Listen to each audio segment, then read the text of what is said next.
Hi friends, ये class capital gain की record कर रहे हैं। सीए इंटर टैक्स की क्लास ये रिकॉर्ड हो रही है। क्या कह रहा है ये?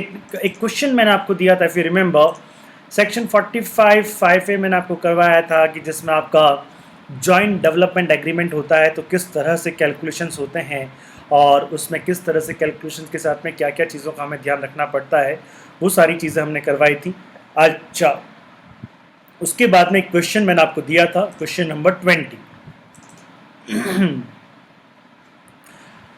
मज़ेदार बात क्या है इस क्वेश्चन नंबर 20 के लिए कि क्वेश्चन नंबर 20 उस वीडियो में तो नहीं दिख रहा था, लेकिन सिर्फ 3 से 4 लोगों ने मेरे को मैसेज किया और बोला क्वेश्चन नंबर 20 उसमें है नहीं सर, तो आप हमें मैसेज कीजिए, आप हमें क्वेश्चन नंबर 20 भेजिए।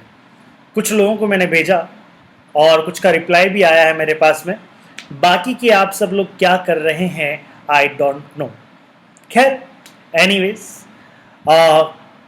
I got the message also कि बेटा कोर्स का भी थोड़ा बहुत फीलिंग है आप लोगों में कि तो कोर्स थोड़ा धीरे चल रहा है।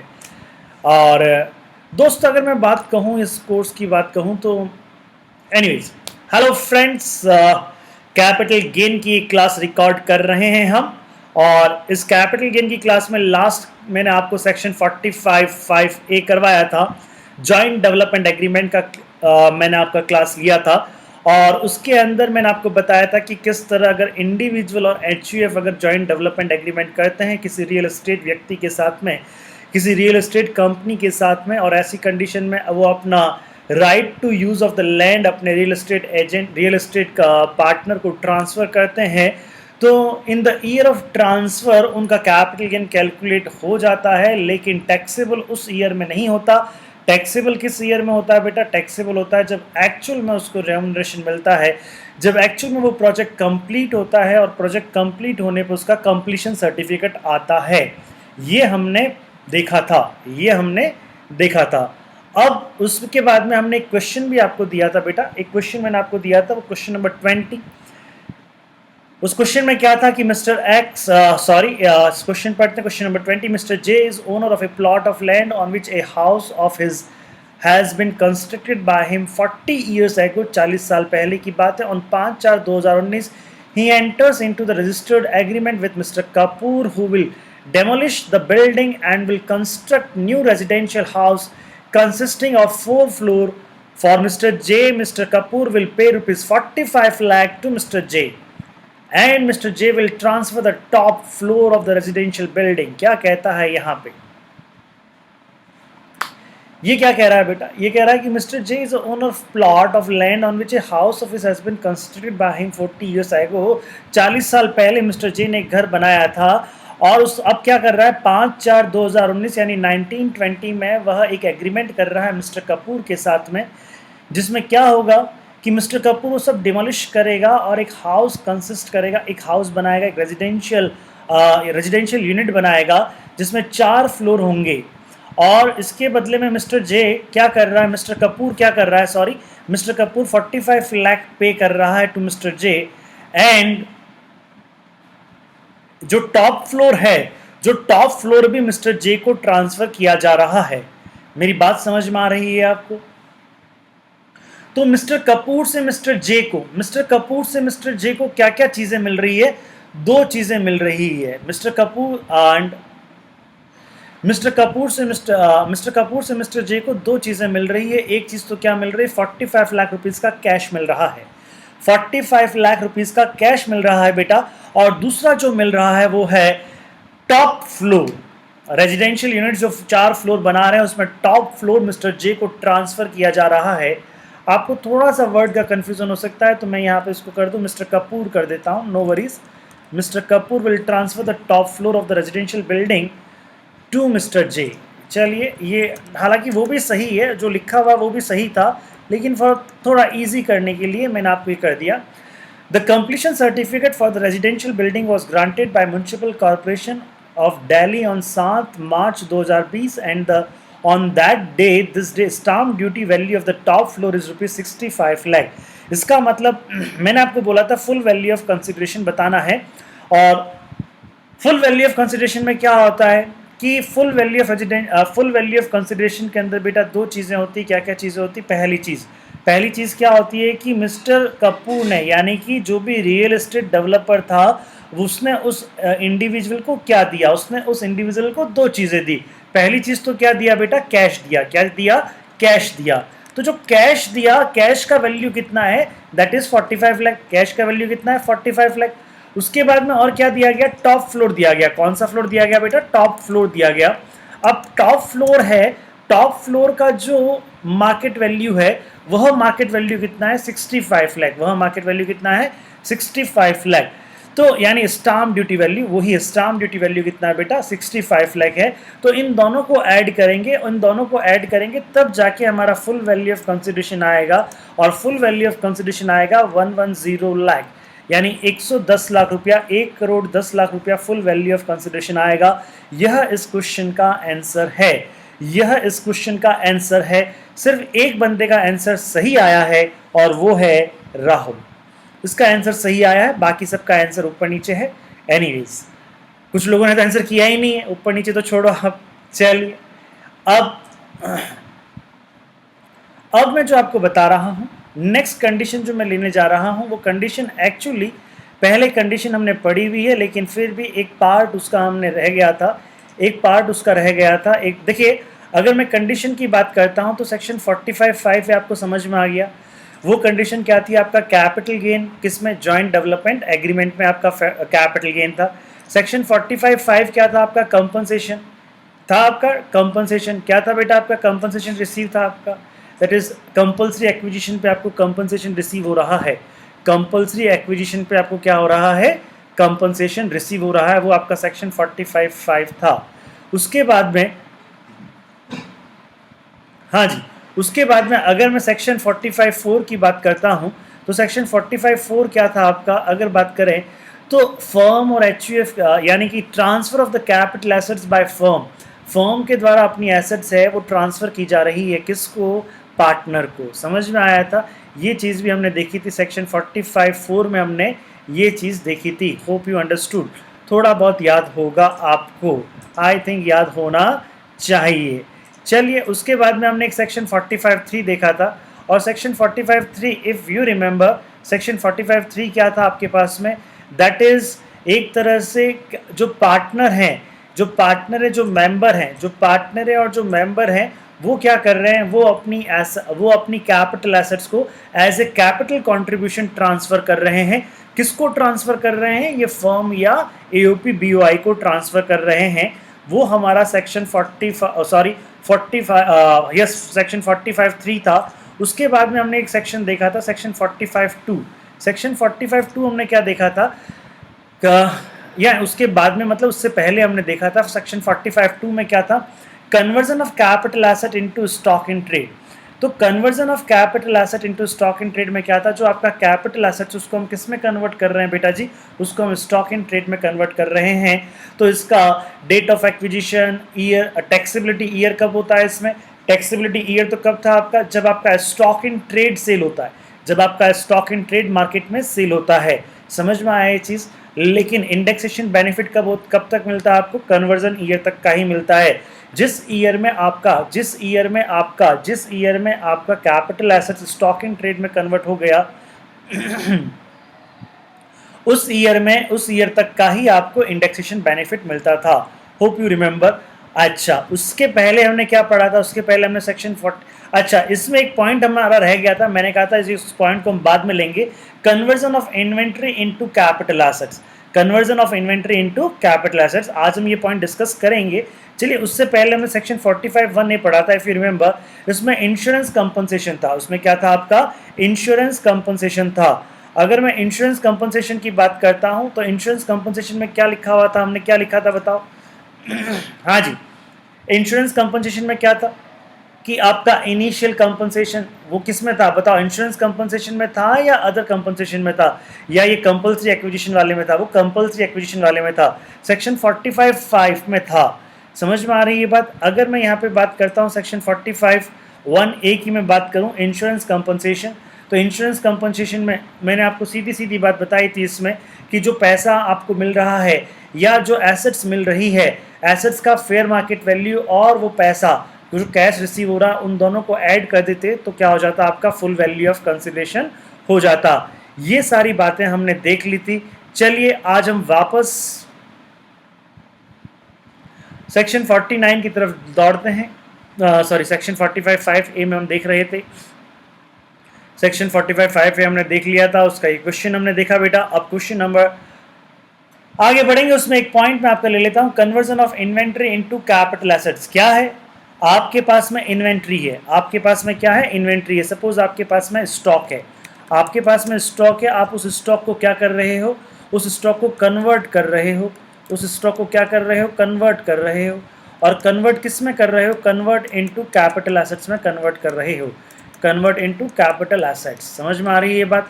जैसे सपोज कीजिएगा आपके पास में लैंड था, क्या था बेटा, लैंड था, और ये जो लैंड है इस लैंड को आपने किस में कन्वर्ट कर दिया, आपके पास में लैंड है, मतलब आप रियल एस्टेट के डेवलपर हैं, आपके पास में लैंड है, उसमें से आपने क्या किया, एक लैंड पे आपने क्या किया, खुद के रहने के लिए घर बना लिया। एक लैंड पे आपने क्या किया बेटा, खुद को रहने के लिए इस पे क्या बना लिया आपने, हाउस कंस्ट्रक्ट कर लिया, उसके लिए हाउस कंस्ट्रक्ट कर लिया। और हाउस कंस्ट्रक्ट जो आपने किया बेटा, उस हाउस में क्या करेंगे, जो आप खुद हैं उसमें फॉर सेल्फ रेजिडेंस।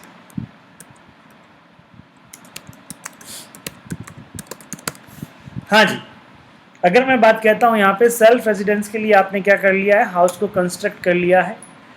तो आपने उस लैंड को किस में कन्वर्ट कर लिया, अपनी पर्सनल एसेट में कन्वर्ट कर लिया, उस कैपिटल एसेट में कन्वर्ट कर लिया।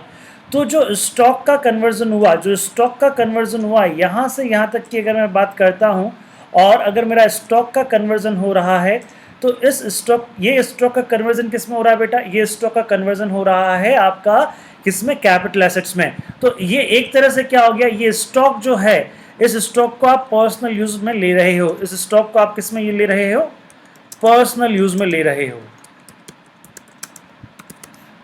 क्लियर। तो अब इसके लिए अकाउंट्स में तो इसको क्या बोलते हैं, ड्राइंग बोलते हैं। और इनकम टैक्स में क्या बोला जाएगा, इनकम टैक्स में यहाँ पे बिजनेस की इनकम कैलकुलेट की जाएगी। हालांकि वो बीपीवी चैप्टर में आपको पढ़ाऊंगा कि जिस डेट को आपने कन्वर्ट किया, उस डेट का फेयर मार्केट वैल्यू यहाँ पे ले लिया जाता है और एक बिजनेस इनकम कैलकुलेट कर ली जाती है। चलिए, अब ये लैंड जो यहाँ पे, अब ये जो लैंड और उसके जो घर बना, यानी मैं अभी सिर्फ लैंड की बात करता हूँ। ये जो लैंड है, अभी लैंड किस में कन्वर्ट हो गई भाई साहब, ये लैंड कन्वर्ट हो गई किस में, कैपिटल एसेट्स में। अब आपने क्या किया, 2020 में या 6 महीने बाद में, 1 साल बाद में आपने उस हाउस को बेच दिया, उस हाउस को आपने क्या किया, बेच दिया। तो अब यहाँ पे आप क्या कर रहे हैं, हाउस सोल्ड कर रहे हैं बाबू, यहाँ पे आप हाउस सोल्ड कर रहे हैं। तो ये हाउस चूंकि आपका कैपिटल एसेट्स है, ये हाउस चूंकि आपका क्या है, कैपिटल एसेट्स है। ये हाउस वो नहीं है जो कि आपका स्टॉक इन ट्रेड है, ये हाउस आपका क्या है, कैपिटल एसेट्स है। तो यहाँ पे कैपिटल गेन की कैलकुलेशन की जाएगी, यहाँ पे कैपिटल गेन की कैलकुलेशन की जाएगी। समझ में आ रहा है। ये जो इनकम है, अगर मैं बात कहता हूं यहाँ पे, अगर मैं आपसे ये बात कहूँ, गुजारिश करता हूं मेरे बच्चे, यहाँ पे ये जो स्टॉक है जिसको आप पर्सनल यूज में ले जा रहे हो, यहाँ पे जो भी कैलकुलेशन होगी, ये कैलकुलेशन जो भी होगी, ये कैलकुलेशन आपका बिजनेस प्रोफेशन वोकेशन की इनकम मानी जाएगी। This is business profession vocation income, जो हम बीपीवी में पढ़ेंगे। समझ में आ रही बात, जो हम किस में पढ़ेंगे, बीपीवी में पढ़ेंगे। और ये जो आपने हाउस को सेल आउट किया, ये हाउस को सेल आउट किया, तो बेटा ये क्या माना जाएगा, दैट इज कैपिटल गेन, ये आपका होगा capital gain. Hope you remember, आपको ये समझ में आया होगा। क्लियर। तो यहाँ जब कैपिटल गेन कंप्यूट करते हैं तो हमें तो वही बातें सारी चीज़ चाहिए होती है। तो अब यहाँ पे देखिए, तो ऐसी कंडीशन में इसमें क्या लिखा हुआ है, तो सबसे पहले ये जो हाउस को सेल आउट किया है, इसमें हम क्या क्या बातें करेंगे। तो देखिए, सबसे पहले अगर मैं बात करूं ईयर ऑफ टैक्सेबिलिटी, तो कैपिटल गेन, हाँ जी, कैपिटल गेन इसमें कब टैक्सेबल होगा आपका, अगर मैं कैपिटल गेन की बात करता हूं, तो कैपिटल गेन जब टैक्सेबल होगा तो ईयर ऑफ टैक्सेबिलिटी, देखिए हमें क्या क्या चीज़ें चाहिए होती है। सबसे पहले तो हमें क्या चाहिए होता है, कॉस्ट ऑफ एक्विजिशन, या ईयर ऑफ एक्विजिशन में बात कहूँ, ईयर ऑफ एक्विजिशन, उसके बाद में year of improvement, year of transfer, हाँ जी, cost of acquisition, cost of improvement, full value of consideration, taxability year, indexation, index value, ये सारी चीज़ें चाहिए होती हैं हमको, ये सारी चीज़ें चाहिए होती है। तो ईयर ऑफ टैक्सेबिलिटी क्या होगा, ईयर ऑफ टैक्सेबिलिटी में कौन सा ईयर आएगा, इसमें वह ईयर आएगा जिस ईयर में आप क्या कर रहे हो, जिस ईयर में आप कैपिटल एसेट्स को सेल कर रहे हो, जिस ईयर में आप कैपिटल एसेट्स को क्या कर रहे हो बेटा, सोल्ड कर रहे हो, सेल कर रहे हो। तो यहाँ पे ये टैक्सेबिलिटी ईयर आ गया आपका। समझ में आ गई ये चीज़। उसके बाद में क्या होगा आपका, अगर मैं यहाँ पे कहता हूँ कि यहाँ पे सेकंड पॉइंट क्या है इसमें, ये चेक कीजिएगा, सेकंड पॉइंट क्या है इसमें, होल्डिंग पीरियड। अब होल्डिंग पीरियड कहाँ से माना जाएगा, ईयर ऑफ एक्विजिशन में यहाँ से बात करता हूँ। तो होल्डिंग पीरियड क्या होगा, यहाँ पे डेट ऑफ कन्वर्जन, यहाँ पे क्या होगा, डेट ऑफ कन्वर्जन, यानी डेट ऑफ कन्वर्जन से जिस डेट को आपने कन्वर्ट किया है, जिस डेट को आपने एसेट्स कन्वर्ट किया है, यहाँ पे मैं लिख देता हूँ डेट ऑफ कन्वर्जन। यहाँ पे क्या लिख देता हूँ बेटा मैं, डेट ऑफ कन्वर्जन। जिस डेट को आपने वह स्टॉक इन ट्रेड किस में कन्वर्ट किया है, कैपिटल एसेट्स में कन्वर्ट किया है, उस डेट से लेके डेट ऑफ ट्रांसफर तक, उस डेट से लेके डेट ऑफ ट्रांसफर तक वो माना जाएगा आपका होल्डिंग पीरियड, वह माना जाएगा आपका होल्डिंग पीरियड। तो ईयर ऑफ एक्विजिशन के आगे मैं लिख देता हूं date of conversion to date of transfer of capital asset. Clear. अच्छा, ईयर ऑफ इंप्रूवमेंट। अब ईयर ऑफ इंप्रूवमेंट में ध्यान रहे, ये इंप्रूवमेंट कौन सा होगा, आफ्टर कन्वर्जन। अगर आप सपोज करें कि वो बिजनेस, ये लैंड आपका था, लैंड यहाँ पे आपका पर्सनल यूज था, आपका लैंड यहाँ पे अगर मैं बहुत कहता हूँ, लैंड आपका, हाँ जी, ये लैंड क्या हो गया आपका, पहले बिजनेस के लिए था और इसके अंदर आपने कुछ खर्चा किया, तो वो खर्चा यहाँ पे ईयर ऑफ इंप्रूवमेंट में नहीं आएगा। इसमें ईयर ऑफ इंप्रूवमेंट के लिए ज़रूरी है वो इंप्रूवमेंट कब होना चाहिए, वह इंप्रूवमेंट सबसे पहले जो हमारा इंप्रूवमेंट है, सबसे पहले जो हमारा क्या है, इंप्रूवमेंट है। अगर मैं बात कहता हूँ हमारा क्या है, इंप्रूवमेंट, तो इंप्रूवमेंट जो होगा बेटा, वो इंप्रूवमेंट कब होना चाहिए, after conversion, after conversion into capital asset, after conversion into capital asset. समझ में आ रहा है ये चीज़ आपको। चलिए, तो इंप्रूवमेंट कब होना चाहिए आपका, after conversion into capital assets improvement होना चाहिए, वो इंप्रूवमेंट ही यहाँ पे काम आएगा। Year of transfer.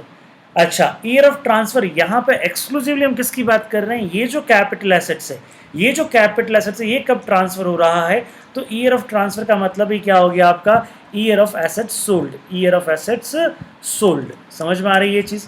ओके, उसके बाद में अगर मैं बात कहता हूँ cost of acquisition, cost of acquisition, तो कॉस्ट ऑफ एक्विजिशन क्या माना जाएगा यहाँ पे, कॉस्ट ऑफ एक्विजिशन माना जाएगा fair market value. Very good point, fair market value as on date of conversion, fair market value as on date of conversion, conversion of stock in trade, conversion of stock in trade into capital asset, समझ में आ रहा है। जिस date को आपने वह capital assets किस में कन्वर्ट कर दिया, जिस डेट को आपने वह स्टॉक इन ट्रेड किस में कन्वर्ट कर दिया, कैपिटल एसेट्स में कन्वर्ट कर दिया, उस डेट को, उस स्टॉक इन ट्रेड का फेयर मार्केट वैल्यू क्या था, मार्केट में उसका वैल्यू क्या था, वह वैल्यू ही यहाँ पे कॉस्ट ऑफ एक्विजिशन हो जाएगा, और यह वैल्यू ही एक तरह से यहाँ पे क्या हो जाएगा, सेल प्राइस हो जाएगा। क्या हो जाएगा यहाँ पे, सेल प्राइस हो जाएगा। वैसे हम पढ़ेंगे इसको बाद में, लेकिन यहाँ पे ये थोड़ा सा मैंने आपको हिंट दे दिया है। Cost of improvement, cost of improvement कौन सी कॉस्ट ऑफ इंप्रूवमेंट, वह कॉस्ट ऑफ इंप्रूवमेंट जो कि आपने क्या किया है, कन्वर्जन के बाद में लगाया है। जैसे मैं यहाँ पे बात कहता हूँ, कन्वर्जन के बाद में हमने हाउस को कंस्ट्रक्ट करवाया, कन्वर्जन के बाद में हमने हाउस को कंस्ट्रक्ट करवाया, तो जो कंस्ट्रक्शन का कॉस्ट है वो हमारा एक तरह से कॉस्ट ऑफ क्या हो गया, इंप्रूवमेंट हो गया। फुल वैल्यू ऑफ कंसिडरेशन वही sale consideration, full value of consideration क्या होता है, वही सेल कंसिडरेशन जो हमारा होता है, वही सेल कंसिडरेशन हमारा फुल वैल्यू ऑफ कंसिडरेशन होता है। और टैक्सेबिलिटी ईयर आपका क्या रहेगा, आपका जिस ईयर में आपका एसेट सोल्ड हो गया वही टैक्सेबिलिटी ईयर रहेगा। और इंडेक्स वैल्यू कौन सी ईयर का रहेगा, इंडेक्सेशन वैल्यू, अगर इंडेक्सेशन वैल्यू बात कहूँ तो इंडेक्सेशन वैल्यू आपका कौन से ईयर का इंडेक्सेशन वैल्यू यहाँ पे काम आएगा, जिस ईयर में आपने एसेट सोल्ड किया उस ईयर का इंडेक्सेशन वैल्यू काम आएगा, यानी year of asset sold, year of asset sold का इंडेक्सेशन वैल्यू काम आएगा। और कॉस्ट ऑफ एक्विजिशन का जो इंडेक्सेशन वैल्यू होगा वो कौन सा लिया जाएगा, वह ईयर ऑफ एक्विजिशन का ही लिया जाएगा। और ईयर ऑफ एक्विजिशन कौन सा मानते हैं, year of conversion. Year of acquisition कौन सा मानते हैं यहाँ पे, ईयर ऑफ कन्वर्जन। चलिए इसको देखते हुए एक क्वेश्चन हम यहाँ पे करते हैं। मिस्टर जे आपको क्या दिया हुआ है, mister J gives you the following data for the assessment year 2021।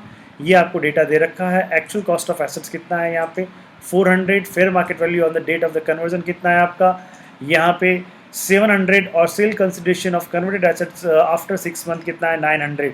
तो इसका मतलब क्या हुआ, ये सारी बातें आपको देखिएगा। एक्चुअल कॉस्ट ऑफ एसेट्स यानी स्टॉक इन ट्रेड की बात करता हूँ यहाँ पे, ये एक तरह का स्टॉक इन ट्रेड मान लीजिएगा इसको। ये क्या है, स्टॉक इन ट्रेड। ये है आपका stock in trade. Stock in trade कितना आपका 400। तो स्टॉक इन ट्रेड आपका 400 है, और आपका fair market value on the date of conversion कितना है 700 है। और सेल कंसिडरेशन, तो सेल कंसिडरेशन कन्वर्टेड एसेट्स का fair market value as on date of conversion कितना है बेटा 700। तो ये जो है ये हमारे लिए क्या है, कॉस्ट ऑफ एक्विजिशन। ये हमारे लिए क्या है, कॉस्ट ऑफ एक्विजिशन।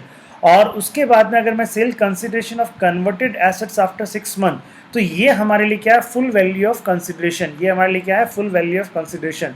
इस छोटे से क्वेश्चन में क्या होता है, अगर मैं बात कहूँ तो यहाँ से यहाँ तक का पीरियड, यहाँ से यहाँ तक का पीरियड कितना डिफरेंस है बेटा, 6 मंथ का डिफरेंस है। तो 6 मंथ है तो मोर और लेस ये क्या है, कौन सी एसेट है, ये शॉर्ट टर्म एसेट है। तो शॉर्ट टर्म एसेट है, तो शॉर्ट टर्म एसेट को सेल करने पे क्या आता है, शॉर्ट टर्म कैपिटल एसेट्स आता है। तो यहाँ से यहाँ तक हम बात करेंगे शॉर्ट टर्म कैपिटल एसेट्स को सेल करने पे शॉर्ट टर्म कैपिटल गेन जो हो गया वो कितने का है आपका, दैट इज 200 लाख का है। होप आपको ये समझ में आ गया होगा। क्लियर है साहब, कहाँ से कहाँ तक का पीरियड ऑफ होल्डिंग लेना है आपको, यानी डेट ऑफ कन्वर्जन से लेके डेट ऑफ सेल तक का पीरियड ऑफ होल्डिंग लेना, वो कितना आपका 6 मंथ है।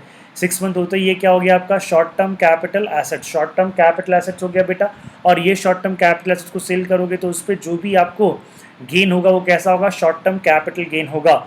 अगर आप इसको सेल करेंगे तो कॉस्ट ऑफ एक्विजिशन क्या मानेंगे, कॉस्ट ऑफ एक्विजिशन मानेंगे fair market value as on date of conversion. Fair market value as on date of conversion. उसके बाद में क्या मानेंगे आप, अगर आपको मैं बात कहूँ तो फुल वैल्यू ऑफ कंसिडरेशन क्या होगा आपका, सेल कंसिडरेशन। क्या होगा आपका, सेल्स कंसिडरेशन। समझ में आ रही है चीज़ बेटा, ओके। तो ये रहा आपका, यहाँ पे अगर मैं कैपिटल गेन की बात करता हूँ तो कैपिटल गेन कितना होगा, 200 लाख का कैपिटल गेन होगा। समझ में आया जी, चलिए। हाँ जी, एक क्वेश्चन, छोटा सा क्वेश्चन जो आप देखते हैं। डेट ऑफ कन्वर्जन कितना आपका, फर्स्ट में 2019 कितना है बेटा, फर्स्ट में 2019। और date of sale of capital assets कितना है यहाँ पे, देखिए क्या दिया हुआ है आपको 15 जून 2022, 15 जून 2022। तो यहाँ पे देखिएगा, अगर मैं बात कहता हूँ आपका होल्डिंग पीरियड कहाँ से कहाँ तक का होगा, फर्स्ट में 2019 से लेके 15 जून 2022 तक होगा। समझ में आ रही है बात। अच्छा, तो 1 मई से लेके अगर मैं बात कहता हूँ 15 जून 2022 तक का, 1 मई 2019 से लेके 15 जून 2022 तक का पीरियड है, वो पीरियड आपका होल्डिंग पीरियड है। तो यानी एक तरह से आपका ईयर ऑफ एक्विजिशन कौन सा हो गया, 1920। तो कॉस्ट ऑफ एक्विजिशन के लिए जो इंडेक्सेशन लिया जाता है वो कौन से ईयर से लिया जाएगा आपका, 1920 से लिया जाएगा। और उसके बाद में अगर मैं कहूँ आपका सेल ऑफ कैपिटल एसेट्स, तो जो सेल ऑफ कैपिटल एसेट्स है वो कौन से ईयर में आपका, वो है जून 2022 में। तो यहाँ पे कौन से ईयर में आता है ये, 22-23 में आएगा। कौन से ईयर में आएगा ये, 22-23 में आएगा। तो इंडेक्सेशन ईयर, यानी कि इंडेक्सेशन ईयर ऑफ ट्रांसफर का इंडेक्सेशन कौन सी ईयर का होगा आपका, दैट इज 22-23 तक का होगा। समझ में आया आपको ये, चलिए ये पॉइंट आपको समझ में आ गया होगा।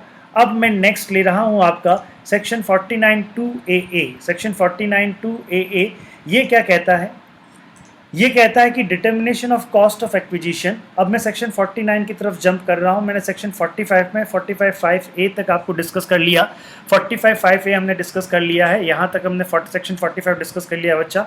Now we were discussing section 49(2)AA।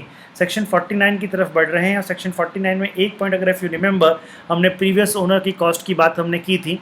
अब यहाँ पे कुछ कॉस्ट ऑफ एक्विजिशन की बात करते हैं। सो ईसॉप में क्या कहता है, देखिए पहले हम इसकी एक बार थ्योरी पढ़ लेते हैं बेटा। हाँ जी, क्या कहता है, determination of cost of acquisition of ESOP, section 49(2)AA। अब ये सेक्शन 49(2)AA क्या कहता है आपको, अगर मैं कहता हूँ यहाँ पे ऑन ट्रांसफर ऑफ, क्या है ये, on transfer of sweat equity shares referred to in section 17(2)(4), the cost of acquisition shall be the fair market value which has been taken into account for the determination of perquisite value. ये क्या मतलब कहता है? हाँ जी, उसके बाद में इसमें एक मैं आपको बता रहा हूँ, sweat equity shares means the equity share issued by a company to its employee और डायरेक्टर एट ए डिस्काउंट और for consideration other than cash. और उसके बाद में क्या है यहाँ पे, the value of sweat equity shares shall be the fair value on the date of which the option is exercised by the SSE as the reduced by the amount actually paid. However, the period of holding will start from the date of allotment and not from the date on which option is exercised by the SSE. ये एक theory मैंने पढ़ी है, आपको कितना समझ में आया? सर कुछ समझ में नहीं आया। ओके, तो मैं समझाता हूँ आपको। देखिए, कंपनी क्या करती है, जनरली कंपनी क्या करती है, कंपनी अपने एम्प्लॉय को एक ऑप्शन देती है। कंपनी अपने एम्प्लॉय को क्या देती है? ऑप्शन देती है। तो कंपनी अपने एम्प्लॉय को क्या देती है जी? एक ऑप्शन देती है। क्या ऑप्शन दिया?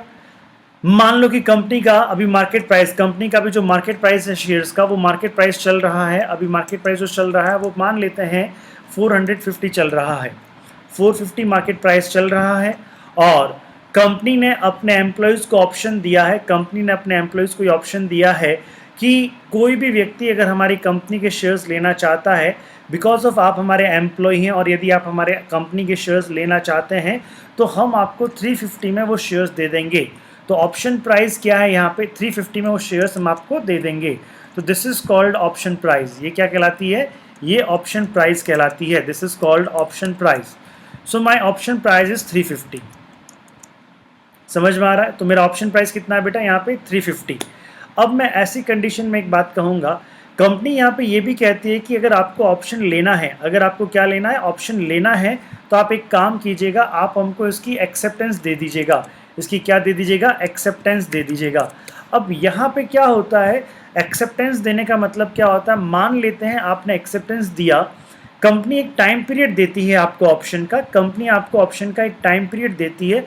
सपोज कंपनी ने ऑप्शन को अनाउंस किया था, इसको अनाउंस किया था इन्होंने 1 जैन कंपनी ने इस ऑप्शन को अनाउंस किया 1 जैन 2015 को। मान लेते हैं कंपनी ने ये ऑप्शन अनाउंस किया 1 जैन 2015 को, और कंपनी ने एक डेट दे दी, कंपनी ने एक डेट दे दी। कौन सी डेट दे दी?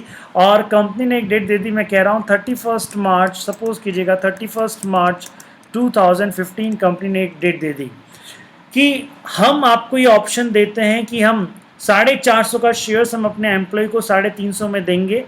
450 का शेयर्स हम अपने एम्प्लॉय को किस में देंगे? 350 में देंगे।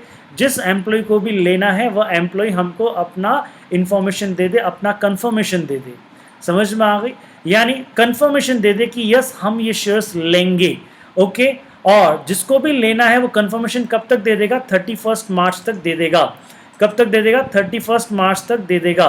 तो इसका मतलब क्या हो गया? 31 मार्च ये है हमारा ऑप्शन एक्सरसाइज डेट। ये क्या है बेटा? हमारा ऑप्शन एक्सरसाइज डेट। इस डेट को क्या किया जाएगा? इस डेट को जो भी एम्प्लॉय हैं जो इस ऑप्शन को एक्सरसाइज करना चाहते हैं, इस ऑप्शन को लेना चाहते हैं, वो अपनी यहाँ पे कंसेंट दे देंगे, अपनी सहमति दे देंगे, अपना अफर्मेटिव स्टेटमेंट दे देंगे। समझ में आ गई ये चीज़? तो इसको कहते हैं ऑप्शन एक्सरसाइज डेट। इसको क्या कहते हैं? Option exercise date. अब क्या होता है, जिस दिन इन लोगों ने ये ऑप्शन दिया, सपोज कीजिएगा मिस्टर ए है, मिस्टर ए ने कहा कि मैं 200 शेयर्स ले लूंगा, मैं आपके 200 शेयर्स ले लूंगा। कौन सी डेट को बोला? 31 मार्च को बोला। कौन सी डेट को बोला? 31 मार्च को बोला। तो ये 31 मार्च क्या आपका ऑप्शन एक्सरसाइज डेट है। अब होता क्या है, जिस डेट को ये ऑप्शन एक्सरसाइज करते हैं, कंपनी तुरंत उस डेट को शेयर्स इश्यू नहीं करती है।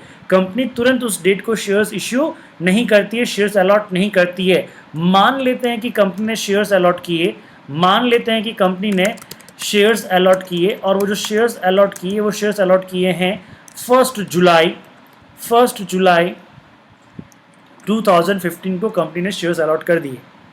तो अब इसमें आपके पास में 3 डेट है। पहली डेट तो कौन सी है आपकी? पहली डेट है 1 जैन, ऑप्शन अनाउंसमेंट। दूसरी डेट कौन सी? 31 मार्च 2015, ये क्या है? Option exercise. और तीसरी डेट क्या है आपकी? तीसरी डेट है शेयर्स अलॉटमेंट की डेट है। तो अब इसमें क्या होता है, अगर मैं यहां पे मानूं तो यहाँ पे क्या हुआ, कंपनी ने देखिएगा कंपनी ने कितने का, अब यहाँ पे देखिए 31 मार्च को, अच्छा मैं यहाँ पे एक पॉइंट कहता हूँ, 1 जनवरी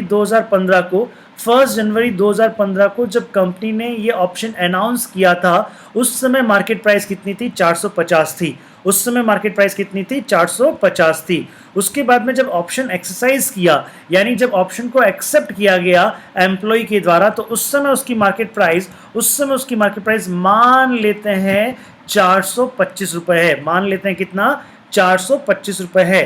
अब आप मुझे बताइए, ये जो मार्केट प्राइस 425 रुपए है, अगर आपको थोड़ा सा ध्यान हो, अगर आपको सैलरी में थोड़ा सा ध्यान हो, तो परक्यूजिट्स की वैल्यू क्या लेते हैं, कितने का बेनिफिट एम्प्लॉय को हुआ, कितने का बेनिफिट एम्प्लॉय को हुआ, तो कितने का बेनिफिट एम्प्लॉय को हुआ भैया, 425 का शेयर था, हाँ जी, तो 425 का शेयर था, तो 425 का शेयर था। अच्छा, कंपनी ने कितने में दिया, 350 में दिया, तो एक शेयर पे कितना फायदा हो गया, 75 रुपीज का एक शेयर पे फायदा हो गया। और सपोज कीजिएगा अगर किसी बंदे ने 200 शेयर्स लिए हैं, अगर किसी एम्प्लॉय ने 200 शेयर्स लिए हैं, तो कितना बेनिफिट हो गया बेटा, 15,000 का बेनिफिट हो गया। कितने का बेनिफिट हो गया, 15,000 का बेनिफिट हो गया। और ये 15,000 का बेनिफिट एज ए परक्यूजिट्स की वैल्यूएशन में ऐड हो जाता और वहां पे टैक्सेबल हो जाता। समझ में आ रहा है आपको, कंपनी की तरफ से जितना एम्प्लॉय को बेनिफिट मिला था, वो benefit as a perquisite valuation की बात कर लेते, और परक्यूजिट की वैल्यूएशन में 15,000 रुपए हम क्या कर देते, ऐड कर देते। क्लियर है, बात समझ में आता है।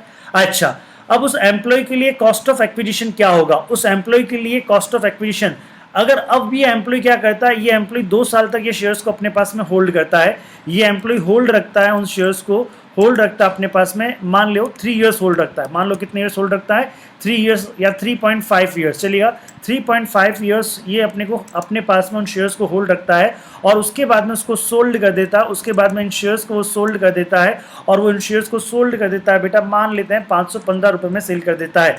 कितने में सेल करता है वो, 515 रुपए में सेल करता है। समझ में आ रहा है ये चीज। अब यहां पे अपने को कैपिटल गेन की कैलकुलेशन करनी है। यहां पे अपने को जब ये सेल हो रहा है, आफ्टर 3.5 ईयर ये सेल हो रहा है, तो अब अपने को कैपिटल गेन की कैलकुलेशन करनी है।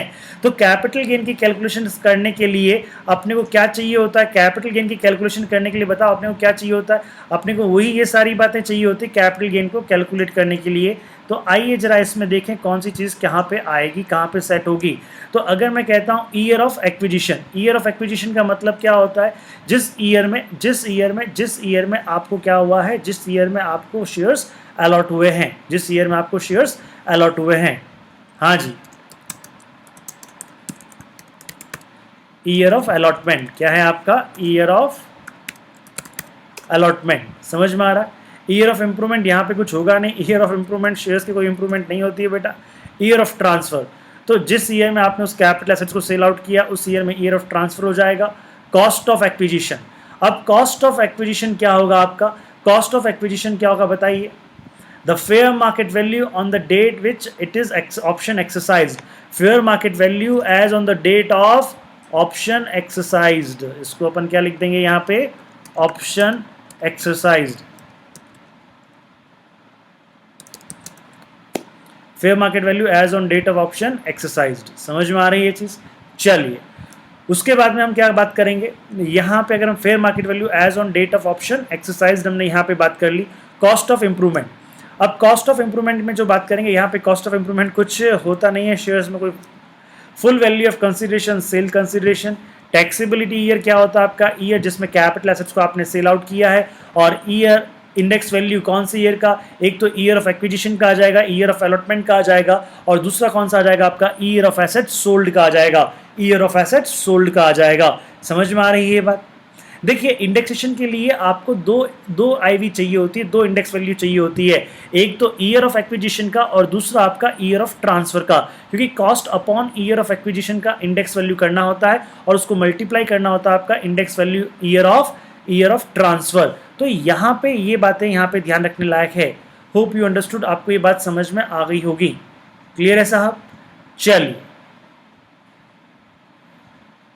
होल्डिंग पीरियड कहां से काउंट होगा मुझे बताओ। यहां पे क्या है, कॉस्ट ऑफ एक्विजिशन तो कहां से काउंट हो रही है, जिस डेट को आपने ऑप्शन एक्सरसाइज किया, जिस डेट को आपने ऑप्शन एक्सरसाइज किया, यानी कि आपने ऑप्शन एक्सरसाइज किया 31 मार्च 2015 को, तो 31 मार्च 2015 को जो मार्केट प्राइस है वो कॉस्ट ऑफ एक्विजिशन है। लेकिन होल्डिंग पीरियड कहां से शुरू होगा, होल्डिंग पीरियड शुरू होगा आपका 1 जुलाई से। ये थोड़ा सा ध्यान रखने वाली बात है, होल्डिंग पीरियड आपका 1 जुलाई से शुरू होगा, क्योंकि शेयर्स आपके पास में आए कब हैं, आए हैं 1 जुलाई 2015 को। तो 1 जुलाई 2015 की फेयर मार्केट वैल्यू नहीं लेनी है। कौन सी फेयर मार्केट वैल्यू लेनी है, डेट ऑफ ऑप्शन एक्सरसाइज की फेयर मार्केट वैल्यू लेनी है। क्यों, क्योंकि इसका और इसका डिफरेंस को आपने क्या किया है, एज ए परक्विजिट्स की वैल्यू में शामिल किया है। क्लियर है बेटा ये। चलिए आप एक काम कीजिएगा, यहां पे अगर मैं बात कहूं आपसे, तो आप क्वेश्चन नंबर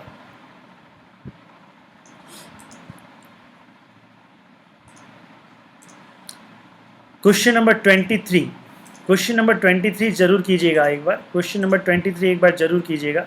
हाँ जी, ये है आपके सामने क्वेश्चन नंबर 23, इसको आपको ज़रूर करना है, आराम से कीजिएगा, जितना समझ में आए उतना कीजिएगा। मैं अगली क्लास में आपका नेक्स्ट क्लास में क्वेश्चन नंबर 23 करवाऊंगा, और फिर डेप्रिशिएबल एसेट पे किस तरह से कैपिटल गेन को कंप्यूट करते हैं मैं आपको वो भी बताऊंगा। चलिए, थैंक यू।